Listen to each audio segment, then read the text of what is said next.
એક કામ કર, પેન્ટ ખોલી દો. જા પેન્ટ ખોલી કાઢ. બિચારો રડે, રડવા બેટા.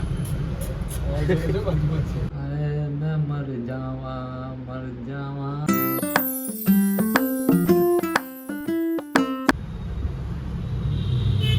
સો hey guys, welcome back to my new vlog. કેમ છો તમે બધા?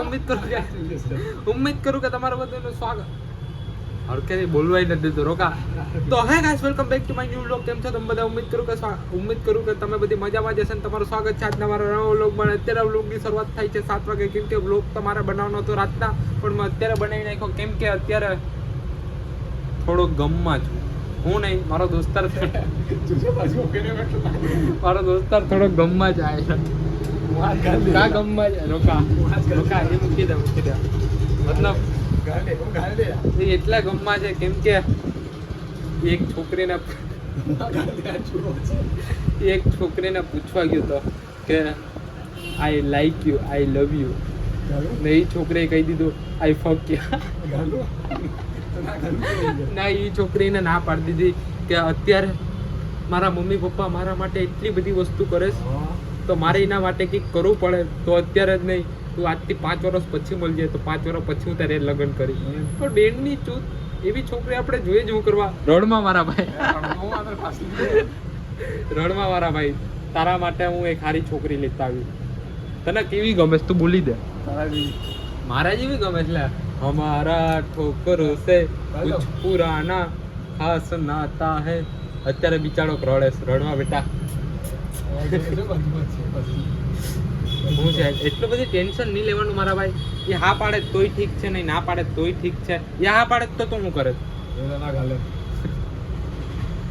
આમ જો મજાક નહીં, સિરિયસલી. એ તને હા પાડે તો તું એને શું કે લવ યુ બાબુ, સોના બાબુ ને એ બધી કેત ને, એક વાર તારી જિંદગી બગડે. ને અત્યારે તને ના પાડતી દીધી તો તને અંદરથી એમ થયું કે એની બેનની જૂથ મારે કંઈક સારું કામ કરવું. મતલબ એવું જ હોવું જોઈએ ને. કોઈક ભોસડી ચોદીના એમને બેનના લોડા આવી જાય દુકાને, કે કંઈ ખબર જ ન કા તારી. મતલબ કે કેટલા બધી ચૂતી આવું છે.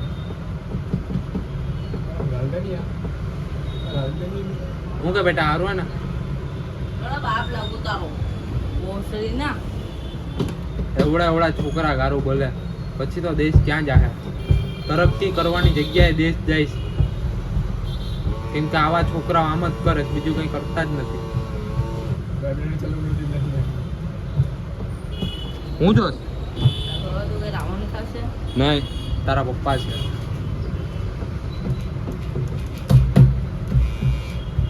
એક કામ કર, પેન્ટ ખોલી દો, મારી લે. આવી જા પેન્ટ ખોલી કાઢ. ઓહો, એક કામ કર ની, પેન્ટ ખોલી દો. એક કામ કર, પેન્ટ ખોલી દો, કર લે. તું તો પીન મારે આખા. આ બાપા. હા, તને જો મજાકની એક વસ્તુ કહું કે તને કોઈ દી પણ છોકરીને પૂછવા જાવ ને તો તું મને લઈને જજો. તે હા પાડતે એ ના પાડ દેતા. તે ફોન લીધો તો તું ફોન લે કે તું તારી ગાંડ મરાવ. મને હું ફેર પડવાનો ભાઈ? મને હું કરવા કે? હા સોરી, હું તારા પપ્પા છું, વાંધો નહીં, જવા દે.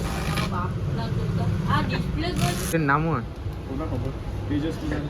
કા તું પૂછવા ગયું તો તને નામ નથી ખબર? ભાઈ સમાજમાં લગન બગન કરજે, બચ્ચા પેદા કરવા લાગે તારે તો. ભાઈ મને 10માં પાસ કરવા વાળો આ માણસ. હું અત્યારે આ મુકામે છું, હું અત્યારે ગાન મરું છું આના એકના કારણે. કેમ કે આવા મને સારું ની ખરાબ જ ખાઈ બસ રહેવા દે. લેટ કાપમાં બિચાડાકની કેવી હાલત આવી ગઈ.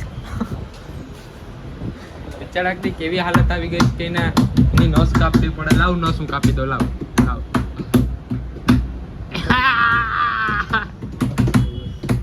તું માધર જો તું ને આ બક કરે બેન જો તને કીધું. ઓ બાપા તારો શું થાય દીકરા? બસ તું એક કામ કર, મારી લે ક્યારનો મસ્તી કરે તો ન્યા. ભાઈ જ્યારે પણ મોઢું ધોઈને નીકળું ને ત્યાં હું હીરો જેવું લાગુ. જ્યારે પણ મોઢું ધોઈને નીકળું ને ત્યારે હું હીરો જેવું લાગું. પણ તમને બધીને હું મારા આવા ખૂબસૂરત ચહેરાનો ઉપાય કહી દઉં કે હું હાબુથી મોઢું ધોઉં છું. કેમ કે આપણા જેવા ગરીબ માણસો અગર ફેસ વોશ ન હોય એટલે આપણે ખાલી ખોટા ફેસ વોશ વાપરીએ તો પણ હાબુથી એકવાર મોઢું ધોવાનું આખા દિવસમાં તો હીરો જેવા થઈ જાય. પણ ભાઈ એક હે ને પ્રોબ્લેમ આવી ગઈ છે કે જો અમારા વાળ એના પાછળથી જો આખા એના વાળ આડા થઈ ગયા. જો આખા વાળ એના આડા થઈ ગયા. પહેલાં જે હું વાળ કપાવીને આવું ને ત્યાં વાળ એને સીધા રહે, ત્યાં હું હીરો જેવું લાગુ. પણ જે એના વાળ અત્યારે હીરો જેવો જ લાગુ હું જોકે, પણ જે હું હે ને આમ વધારે થોડું કામ કરતો હોય કે આ વાળમાં પાણી ન ડોય ને તો જો આવા વાળ થઈ જાય આખા. ને પહેલાં તો ને મારા વાળ મોટા હતા ને તો આખા ને આમ વાંકા થઈ જતા. અહીંથી આમ થઈ જાય, અહીંથી આમ થઈ જાય, અહીંથી આમ થઈ જાય, આ વચ્ચે આમ થઈ જાય.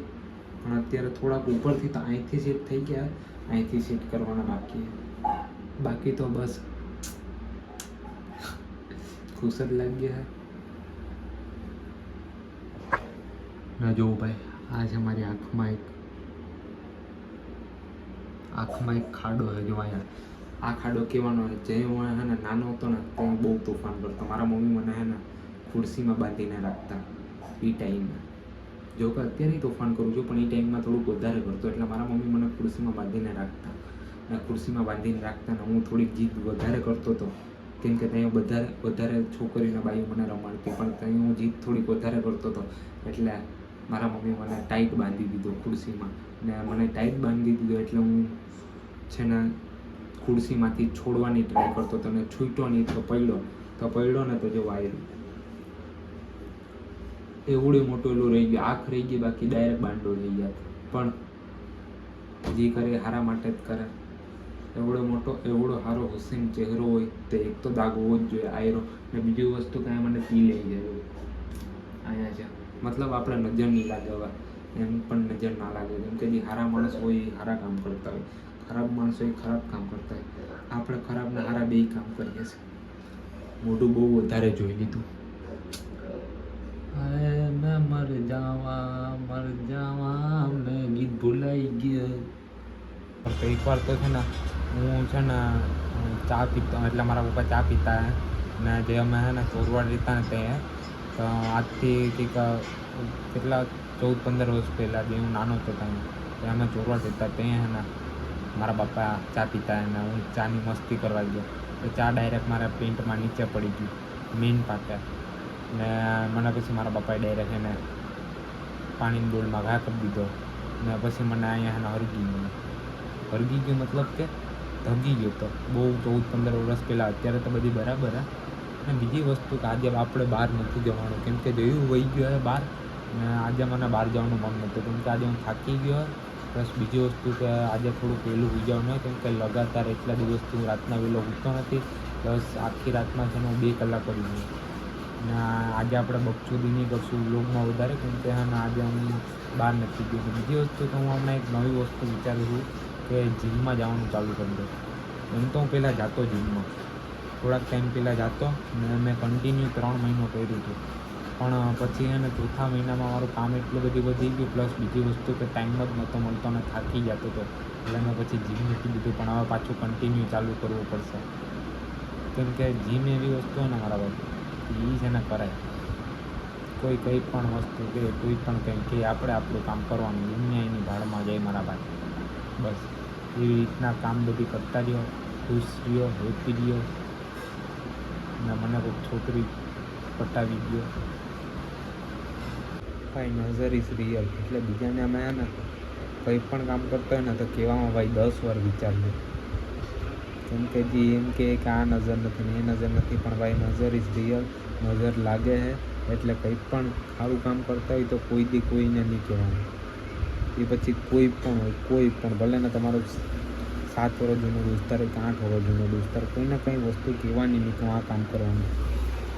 કેમ કે એક ટાઈમ ને એવો ટાઈમ આવે ને એ તમને ખબર ન પડે કેમ કે કોણ આપણા છે ને કોણ બીજાના છે એ ખબર ન પડે. કોઈને એટલી અહેમિયત નહીં દેવાની કે આપણે મૂકીને હોય જાય તો આપણી પાર્ટી જાય એ બધી નહીં કરવાની. ને બીજી વસ્તુ મારો આઈફોન અત્યારે મને દગો દે કેમ કે આઈફોન જેટલા પાસે હશે એ બધાને ખબર જ હશે કે આઈફોનમાં સ્ટોરેજમાં બહુ ધાંધ્યા થાય. કેમ કે અત્યારે મારો સ્ટોરેજ એને ફૂલ થઈ ગયો, પ્લસ હવે એને આજે આખી રાત એને કાઢવું પડશે. જે નકામી વસ્તુ એ 128 GB તો પણ સ્ટોરેજ ફૂલ થઈ ગયો. એટલા બધા મેં બ્લોગે કે વિડીયો નથી બનાવ્યા.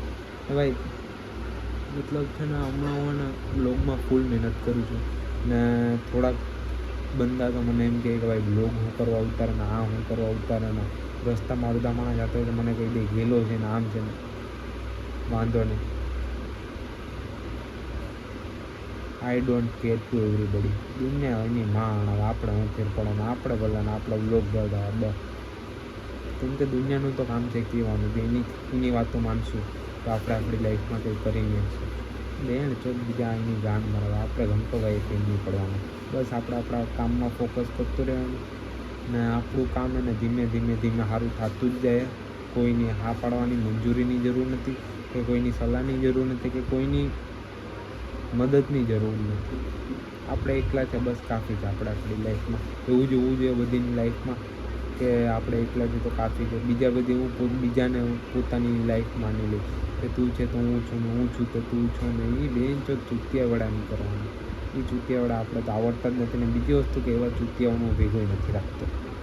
અત્યારના વ્લોગનો એન્ડ છે ને આપણે અહીંયા જ કરશું. કેમ કે આઈફોનમાં વધારે વ્લોગ નથી ઉતરતો. કેમ કે ઘડીએ ઘડીએ સ્ક્રીન બંધ થઈ જાય, સ્ક્રીન ઉપર લખેલું આવી જાય. જેમ કે સ્ટોરેજ ફૂલ થઈ જાય તો લખેલું આવી જાય સ્ક્રીનમાં, તો ફોનમાં છે ને આવી જાય લખેલું. ને આજનો વ્લોગનો એન્ડ અહીંયા જ કરશું. તમને આજનો વ્લોગ ગમ્યો તો લાઇક, શેર, સબસ્ક્રાઈબ ને કમેન્ટ કરતા જો. મળીએ બધીના કાલના નવા વ્લોગમાં. બધી ભાઈઓ બહેનોને લવ યુ. Bye bye.